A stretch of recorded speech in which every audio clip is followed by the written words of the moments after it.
नमस्कार दोस्तों, एक बार फिर से आप सभी का स्वागत है मेरे यूट्यूब चैनल पर। आज एक और इम्पोर्टेंट टॉपिक आप लोगों के बीच लेकर आया हूं। आज के दिन इस वीडियो में बात करने जा रहे हैं विशेष गहन पुनरीक्षण अभियान जो गतिमान है, मतलब एसआईआर 2026, जिसके तहत बीएलओ आपके घर पर जाकर गणना प्रपत्र आपको देंगे, जिसमें वो आपको भरना है ऑफलाइन तौर पे, ऑफलाइन प्राप्त करने के बाद, और उसको कंप्लीट करके रिटर्न करना है। ठीक है, जिसके बाद ही आपका एसआईआर प्रक्रिया कंप्लीट होगी। ठीक है, गतिमान होगी। तो ऐसे केस में एक समस्या ये आ रही है, यदि आप घर पर नहीं हैं, घर से बाहर कहीं और जॉब कर रहे हैं, कहीं और शिफ्ट हैं, ऐसे केस में आप उस प्रति को ऑफलाइन कैसे प्राप्त करेंगे? दिक्कत होगी, वहां जाना पहुंचना मुश्किल है आपके लिए। तो ऐसी प्रक्रिया को करने के लिए ऑनलाइन फैसिलिटी आ गई है। इस ऑनलाइन प्रक्रिया में कैसे आप अपना एसआईआर ऑनलाइन तरीके से करेंगे, इसको स्टेप बाय स्टेप इस वीडियो में समझेंगे। इसलिए वीडियो को बिना स्किप किए अंत तक जरूर देखिएगा। वीडियो को लाइक शेयर कमेंट जरूर कीजिएगा। चैनल यदि अभी तक सब्सक्राइब ना किया हो तो चैनल को सब्सक्राइब करके बेल आइकन को हिट करके ऑल जरूर सेलेक्ट कर लीजिएगा। तो कंटिन्यू करते हैं वीडियो। सबसे पहले आप गूगल को ओपन करें और वोटर्स लिखकर सर्च करें। अब आपके सामने एक लिंक आया है, voters.eci.gov.in, election commission of India की ये वेबसाइट का लिंक। इस पर क्लिक करें जहां लिखा होगा वोटर्स सर्विसेज पोर्टल। तो क्लिक करते हैं इस लिंक पर। अब आपके सामने ये मतदाता सेवा पोर्टल का होम पेज आ गया है। इस पर देखिए फॉर्म्स मिलेंगे कई सारे फिल करने को ऑनलाइन सर्विसेज में, और एक सर्विसेज का फीचर भी साइड में दिया है, जिसमें सबसे ऊपर ही मिलेगा आपको स्पेशल इंटेंसिव रिवीजन, मतलब एसआईआर 2026। यहाँ फिल इन्यूमरेशन फॉर्म का लिंक है, इसी पर क्लिक करके आप एसआईआर का ऑनलाइन फॉर्म भर सकते हैं। ठीक है, इसके अलावा आप search your name in last SIR में अपना नाम देख सकते हैं। यहाँ से रजिस्टर कंप्लेंट या सजेशन दे सकते हैं, एप्लीकेशन का स्टेटस देख सकते हैं, कॉल बीएलओ के साथ रिक्वेस्ट करना हो तो यहाँ पर बुक कर सकते हैं अपनी कॉल बीएलओ के साथ, अपना एपिक डाउनलोड कर सकते हैं डिजिटल फॉर्म में। तो ये चीजें यहाँ पर आपको बहुत सारी मिलती हैं। इसके अलावा भी बहुत सारे फीचर्स हैं, लेकिन हमें इस वीडियो में बात करनी है कि ऑनलाइन एसआईआर प्रक्रिया कैसे करनी है। तो उसके लिए क्लिक करेंगे फिल एनुमरेशन फॉर्म पर। तो करते हैं इस पर क्लिक। अब आपके सामने ये पेज आएगा जहां लॉगिन करने के लिए बोलेगा इंडियन रेजिडेंट इलेक्टर। ठीक है, आपको यहाँ पर रजिस्टर्ड मोबाइल नंबर या ईमेल आईडी या एपिक नंबर डालकर यहाँ पर लॉगिन करना है। वो डालेंगे, उसके बाद कैप्चा डालकर रिक्वेस्ट ओटीपी के लिए क्लिक करेंगे। यदि आप पहले से यहाँ साइन अप नहीं, यानी अकाउंट नहीं बनाए, तो उसके लिए देखिए ऊपर दिया गया है साइन अप का बटन। इस पर क्लिक करके आप पहले साइन अप करेंगे। तो क्लिक करते हैं पहले इस पर। अब आपके सामने ये साइन अप का पेज आया। यहाँ पर आपको मोबाइल नंबर अपना दर्ज करना है, ईमेल एड्रेस ऑप्शनल है, इसको छोड़ सकते हैं और डाल भी सकते हैं।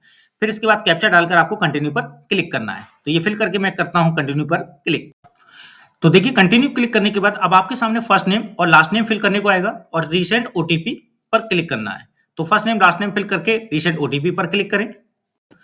तो देखिए ओटीपी आपके मोबाइल नंबर पर आ गया होगा, जो मोबाइल नंबर आपने अभी दर्ज किया है उस पर ओटीपी आया हुआ है। तो उसे देखकर यहाँ फिल कर दें, फिर वेरीफाई पर क्लिक करें।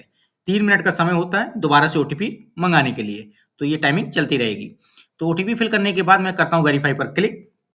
अब आपके सामने ये लॉगिन वाला पेज आएगा, लॉगिन बटन यहाँ दिख रही है, इस पर क्लिक करें। अब आपके सामने फिर से लॉगिन वाला पेज आ जाएगा। इसमें आपको अपना मोबाइल नंबर और ईमेल आईडी, ठीक है, इनपुट करनी है, या एपिक नंबर अपना इनपुट करना है और फिर कैप्चा डाल के लॉगिन करना है। ठीक है, तो आपने जो मोबाइल नंबर या ईमेल आईडी का प्रयोग करते हुए अभी रजिस्ट्रेशन किया है, उन्हीं में से आप मोबाइल नंबर या ईमेल आईडी का प्रयोग भी कर सकते हैं। तो मैं यहाँ पर इनपुट करता हूँ मोबाइल नंबर या ईमेल आईडी या एपिक नंबर और फिर कैप्चा डालकर क्लिक करता हूँ रिक्वेस्ट ओटीपी पर। रिक्वेस्ट ओटीपी पर क्लिक करने के बाद फिर से ओटीपी आया होगा, जो नंबर आपने प्रयोग किया या ईमेल आईडी प्रयोग की, तो उसी पर आया होगा ओटीपी। आप वो ओटीपी देखकर यहाँ फिल करें और वेरीफाई एंड लॉगिन पर क्लिक करें। आपके पास समय जो रहेगा वो दिखेगा, उसके बाद ही आपका रिसेंट ओटीपी हो पाएगा। तो मैं यहाँ ओटीपी फिल करता हूँ और वेरीफाई एंड लॉगिन पर क्लिक करके आगे चलता हूँ। अब आप सक्सेसफुली इस पोर्टल पर अपना अकाउंट बना चुके हैं और लॉगिन कर चुके हैं। तो यहाँ पर जब लॉगिन सक्सेसफुली हो जाएगा, उसके बाद आपको क्लिक करना है फिल एनुमरेशन फॉर्म पर। तो करते हैं इस पर क्लिक। अब आपके सामने ये वाला पेज आ जाएगा जहां पर लिखा है SIR 2026 online form submission by इलेक्टर।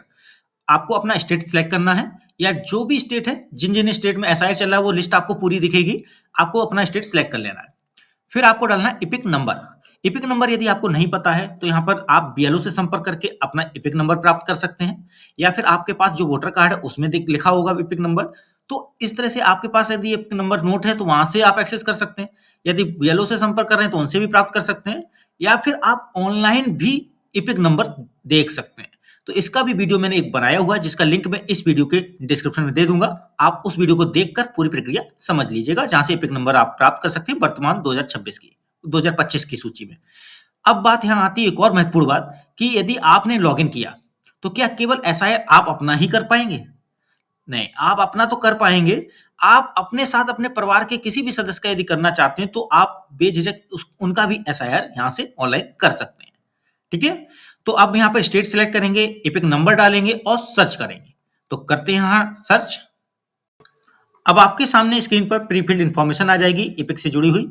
Electors name, epic number, serial number, part number and name, assembly and parliament name, उसके बाद स्टेट। ठीक है? यहाँ पर ये इन्फॉर्मेशन ऑलरेडी जो आपकी एपिक से जुड़ी हुई जानकारी है वो दिखेगी। अब यहाँ पर इंपॉर्टेंट बात है कि यदि एपिक पर लिखा हुआ नाम आधार से सेम नहीं है, दोनों नामों में अंतर है, तो आप एसआईआर ऑनलाइन नहीं कर पाएंगे। आपका आधार पर नाम और यहाँ एपिक पर दर्ज नाम सेम होना चाहिए, तभी ये ऑनलाइन एसआईआर की प्रक्रिया आप कर पाएंगे। ठीक है, ये बात ध्यान रखिएगा। और दूसरी चीज, यदि मोबाइल नंबर आपके एपिक से अटैच नहीं है, ठीक है, तो भी ऑनलाइन प्रक्रिया आप आगे नहीं कर पाएंगे। ये दोनों पॉइंट्स समझ लीजिएगा अच्छे से। ठीक है, नीचे आपको अपने बीएलओ का नाम और मोबाइल नंबर भी दिखेगा। ठीक है, यहाँ पर आपके सामने उनसे संपर्क कर सकते हैं यदि कोई समस्या है। ठीक है, और यदि आपका मोबाइल नंबर दर्ज नहीं है तो नीचे देखिए क्लिक हियर फॉर्म 8 ऑनलाइन, यानी ऑनलाइन फॉर्म 8 भरकर भी आप अपना नंबर दर्ज करा सकते हैं, या फिर बीएलओ से संपर्क करके भी ये नंबर दर्ज करा सकते हैं।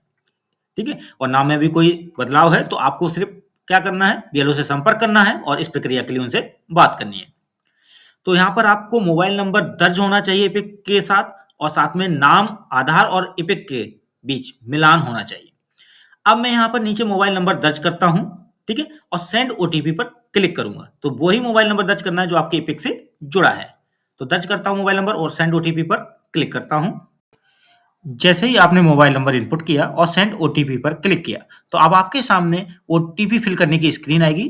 तो जो ओटीपी आपको प्राप्त हुआ है, जो नंबर इनपुट किया उस पर, उसको यहाँ फिल करें और वेरीफाई ओटीपी पर क्लिक करें।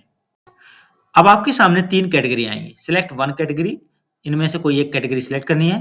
देखिए पहली कैटेगरी है my name exist in electoral roll of last SIR, यानी लास्ट एसआईआर 2002 या 2003-4 के बीच में जब भी आपके स्टेट में हुआ है, उस दौरान के एसआईआर में यदि आपका नाम रहा तो आप ये ऑप्शन लेंगे। और ये नाम कब रहेगा, इसमें देखिए मार्क करके दे रहा है।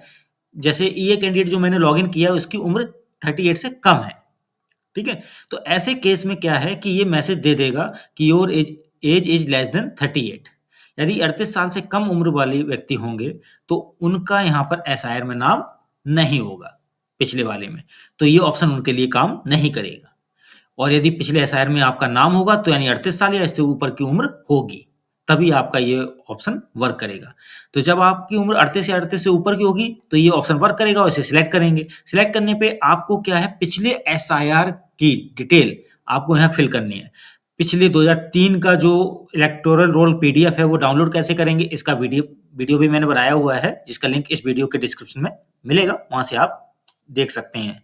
ठीक है, जब इस पर क्लिक करेंगे तो अपनी जो जानकारी है पिछले एसआईआर की वो आपको फिल करनी होगी।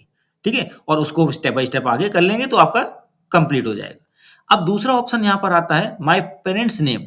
देखिए जब आपकी उम्र 38 से कम है तब आपको भाई लास्ट एसआईआर में तो आप थे नहीं, आपके फादर मदर या ग्रांड फादर या ग्रांड मदर में कोई तो होगा। ये 4 ऑप्शन दिए गए हैं, ध्यान दीजिएगा। यानी सास ससुर नहीं चलेंगे। महिला के केस में, पुरुष के केस में सास ससुर नहीं चलेंगे। दोनों को अपने ही माता पिता का ही या अपने ही दादा दादी का ही विवरण डालने का मौका मिलेगा। ठीक है, ये बात ध्यान रखना है। तो माय पेरेंट्स नेम यानी फादर मदर ग्रैंडफादर या ग्रैंड मदर में किसी का भी यदि पिछले एसआईआर में रहा है नाम, उनका डिटेल आप फिल कर सकते हैं। ठीक है, नीचे यहाँ पे स्टेट दिया होगा, असेंबली कॉन्स्टिट्यूएंसी दी होगी, फिर यहाँ पे polling station number and name select करने को आएगा, पार्ट सीरियल नंबर फिल करने को आएगा, और जो भी रिलेशनशिप है आपकी उनसे। ठीक है, 4 ऑप्शन मैंने ऊपर बताया, उन्हीं में से आपको ऑप्शन मिल जाएंगे। मदर ग्रैंडफादर या ग्रैंड मदर, जो भी जिनका डाल रहे हैं उनके रिलेशन को इंडिकेट करेंगे और फिर सर्च पर क्लिक करेंगे। ठीक है, नीचे इसी के आपको विवरण दिख जाएगा, जो भी डिटेल जिनकी फिल कर रहे हैं उनका। ठीक है, तो मैं क्या करता हूं, ये डिटेल फिल करके आगे बढ़ा के दिखाता हूं नीचे। तो देखिए जिस रिलेटिव का आपने डाला फादर मदर ग्रैंडफादर या ग्रैंड मदर का, उनका जब सर्च किया तो डिटेल नीचे आपको दिखने लगेगी। फिर नीचे आएगा my relatives name exist in electoral roll of as per the above details. जो भी डिटेल्स के दिख रही हैं उनके अकॉर्डिंग यदि आप कह रहे हैं एग्जिस्ट करता है नेम, तो आप इसे टिक करेंगे और कंटिन्यू पर क्लिक करेंगे। अब आपके सामने ये स्क्रीन आई, जैसे ही आपने वहां पर कंटिन्यू पर क्लिक किया, पर्सनल डिटेल्स फिल करने की आई पहले। ठीक है, जहां मोबाइल नंबर पहले से फिल्ड दिखेगा क्योंकि उसी के थ्रू लॉगिन किया गया है। डेट ऑफ बर्थ फिल करनी है। आधार नंबर ऑप्शनल है लेकिन भरें जरूर। फादर नेम भरना है कंपलसरी। फादर का इपिक नंबर भरना ऑप्शनल है। मदर नेम भरना कंपलसरी है। मदर का इपिक नंबर भरना ऑप्शनल है। ठीक है, आप लेकिन जो चीज ऑप्शनल है उन्हें भरें जरूर, क्योंकि यदि आपके पास डेटा उपलब्ध है तो छोड़ें नहीं। स्पाउस नेम भी ऑप्शनल है, क्योंकि स्पाउस के केस में स्पाउस भरा जाएगा, यदि नहीं स्पाउस तो आप नहीं भर पाएंगे। उनका एपिक नंबर ऑप्शनल है, ये भी जब यहाँ पर आप भरें नेम तो ये भी जरूर भर दें, क्योंकि वोटर कार्ड यदि अवेलेबल है। प्लेस ऑफ सबमिशन, यानी सबमिशन का जो प्लेस है, आप कहाँ से सबमिट कर रहे हैं और कहाँ आपका लोकेशन है, उसको यहाँ इंडिकेट करते हुए आगे जाएंगे। ये ऑप्शनल है फील्ड वैसे। फिर आता है अपलोड फोटो। यहाँ फोटो का साइज 2 MB होगा। ठीक है, 2 MB मैक्सिमम साइज होगा। जेपीजी, जेपीईजी या पीएनजी, इन्हीं फॉर्मेट में आप फोटो को अपलोड करेंगे। क्लियर हुआ? अब इसके बाद नीचे और भी डिटेल्स हैं, वो बताता हूं। अब देखिए नीचे की तरफ जब आए तो 2 डिटेल्स आपको दिख रही है, लेफ्ट साइड और राइट साइड। देखिए लेफ्ट साइड वाले केस तभी फिल होके आता है जब आप फर्स्ट कैटेगरी लेते हैं, मतलब मतदाता 38 या 38 साल के ज्यादा का होता है और पिछले यानी लास्ट एसआईआर में उसका नाम होता है। तो अभी मैंने कैटेगरी सेकंड ली है, तो इसलिए इसमें डेटा फिल नहीं आ रहा है। अभी मैं इसको एक्सप्लेन भी करता हूं थोड़ी देर में। पहले मैं जिस कैटेगरी को लिया हूं, सेकंड कैटेगरी को, उसके अकॉर्डिंग मैं समझाता हूं। ये राइट साइड वाला, देखिए राइट साइड वाला आपको फिल होके मिलेगा, क्योंकि सेकंड कैटेगरी मैंने ली थी जिसमें मतदाता 38 ईयर से कम का था। तो उसने अपने माता पिता या दादा या दादी में किसी का मतलब सिलेक्शन करते हुए पिछले लास्ट एसआईआर का उनका डिटेल भरते हुए सर्च किया और कंटिन्यू किया तो इस पेज पर आया। तो उनका विवरण यहाँ दिख रहा है कंटिन्यू के बाद। अब ये नीचे एडिट बटन पर क्लिक करके इनके विवरण में अपडेट कर सकते हैं, एडिट कर सकते हैं। यदि सब कुछ सही है फिर उसके बाद आप नीचे प्रीव्यू भी कर सकते हैं और सबमिट बटन पर क्लिक करके फाइनल कर सकते हैं। तो इस तरह से आप सेकंड कैटेगरी के तहत यहाँ पर एसआईआर ऑनलाइन अप्लाई कर लेंगे। ठीक है, अब बात आती है फर्स्ट कैटेगरी। देखिए फर्स्ट कैटेगरी का डेटा तभी फिल होके आएगा जब मतदाता 38 या 38 साल से ऊपर का होगा और उसका नाम पिछले एसआईआर में होगा, यानी 2002 या 2003 के एसआईआर में जब हुआ होगा उसमें नाम है, तो मतदाता फर्स्ट कैटेगरी को लेगा। उसके बाद क्या करना होगा, उसको अपना पिछले एसआईआर का, भाई मतदाता जब 38 साल के ज्यादा का होगा और फर्स्ट कैटेगरी सिलेक्ट करेगा तो वो फिर अपना विवरण भरेगा पिछले एसआईआर का। वहां सर्च पर क्लिक करेगा, कंटिन्यू पर क्लिक करेगा, उसके बाद यहां पर आ जाएगा और ये पहली वाली जो लेफ्ट साइड की जो डिटेल है वो फिल होके दिखेगी और यहां पर एडिट बटन भी दिखेगी।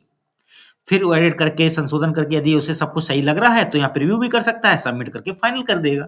इस तरह से फर्स्ट एंड सेकंड कैटेगरी का जो है एसआईआर ऑनलाइन अप्लाई होगा। अब बात आ रही है थर्ड कैटेगरी की। देखिए पहली 2 कैटेगरी एक्सप्लेन हो गई, फिर भी कोई डाउट हो तो कमेंट बॉक्स में लिखिएगा, मैं कोशिश करूंगा आपके हर एक प्रश्न का जवाब देने का। थर्ड कैटेगरी जो है, नाइदर माय नेम, यानी मतदाता का खुद का नाम और ना ही उसके माता पिता का नाम पिछले एसआईआर में है। ऐसे केस में ये मतदाता क्या करेंगे, तो ये थर्ड ऑप्शन लेंगे। जब मतदाता का खुद का नाम या उनके माता पिता का नाम पिछले एसआईआर यानी 2002 या 2003-4 के दौरान नहीं है, तो वो इस केस में इस ऑप्शन को सिलेक्ट करेंगे, थर्ड वाले को, कैटेगरी को। पर्सनल डिटेल में मोबाइल नंबर ऑलरेडी दिखेगा क्योंकि लॉगिन हुआ है इसी के थ्रू। फिर डेट ऑफ बर्थ वो फिल करेंगे अपना, क्योंकि वर्तमान मतदाता सूची में तो नाम है। ठीक है, तो वो अपनी वर्तमान मतदाता सूची के आधार पे यहाँ date of birth, Aadhaar number optional भले ही है लेकिन भरेंगे जरूर। फादर नेम भरना कंपलसरी है। फादर का एपिक नंबर ऑप्शनल है लेकिन है तो भरें जरूर। उसके बाद मदर का नेम भरना जरूरी है। मदर का एपिक नंबर ऑप्शनल है, यदि उपलब्ध है तो भरें जरूर। स्पाउस नेम ऑप्शनल है। स्पाउस का एपिक नंबर ऑप्शनल है, यदि दोनों चीजें उपलब्ध हैं ये डिटेल तो भरें जरूर। और प्लेस ऑफ सबमिशन भी ऑप्शनल है लेकिन भरें जरूर। और अपलोड फोटो भी करना है इसमें अपनी मतदाता को। उसके बाद इसका साइज भी बता दिया मैंने पहले भी कि 2 MB से ज्यादा नहीं होना चाहिए और यहाँ पर जेपीईजी, जेपीजी या पीएनजी फॉर्मेट में ही फोटो अपलोड हो पाएगी। तो देखिए थर्ड कैटेगरी में जब आपने सारी डिटेल्स फिल करके सबमिट किया तो ये पेज आ गया। अब आप देखिए, मैं एक बात बता दूँ, थर्ड कैटेगरी में आपने जो भी डिटेल्स फिल की और सबमिट किया, उसके बाद आपको अपने बीएलओ से संपर्क करना होगा, क्योंकि कोई ना कोई एक डॉक्यूमेंट देना होगा, जो documents election commission of India की तरफ से बताए गए हैं, ठीक है? उनमें से एक डॉक्यूमेंट अपने बीएलओ को सौंपना होगा थर्ड कैटेगरी कैंडिडेट्स को। ये बहुत ही इंपॉर्टेंट बात ध्यान रखिएगा, ठीक है? तो जब थर्ड कैटेगरी की डिटेल्स फिल की और सबमिट किया, तो ये पेज जब आया, तो यहाँ आधार ऑथेंटिकेशन होगा, ई सिग्नेचर होगा, ठीक है? यहाँ पर ई साइन होगा ऑनलाइन सीडीएसी की ई साइन सर्विस पर आके। तो यहाँ पर आधार नंबर डालेंगे, आधार ओटीपी सिलेक्ट करके गेट ओटीपी करेंगे और यहाँ ओटीपी फिल कर देंगे जो प्राप्त होगा। चेक बॉक्स टिक करके सबमिट कर देंगे। इस तरह से ये ऑनलाइन एसआईआर सबमिशन होगा। ये 3 पेज तीनों कैटेगरी में मिलेगा जब भी आप सबमिट बटन दबाएंगे, ठीक है? तो ये थी इस वीडियो में ऑनलाइन एसआईआर अप्लाई करने की प्रक्रिया, ठीक है? तो यदि कोई डाउट है तो कमेंट बॉक्स में लिखिएगा, मैं कोशिश करूंगा आपके हर एक प्रश्न का जवाब देने का। ये वीडियो अच्छा लगा हो तो लाइक शेयर कमेंट जरूर कीजिएगा। चैनल यदि अभी तक सब्सक्राइब ना किया हो तो चैनल को सब्सक्राइब करके बेल आइकन को हिट करके और जरूर सेलेक्ट कर लीजिएगा। आज के लिए बस इतना ही, धन्यवाद।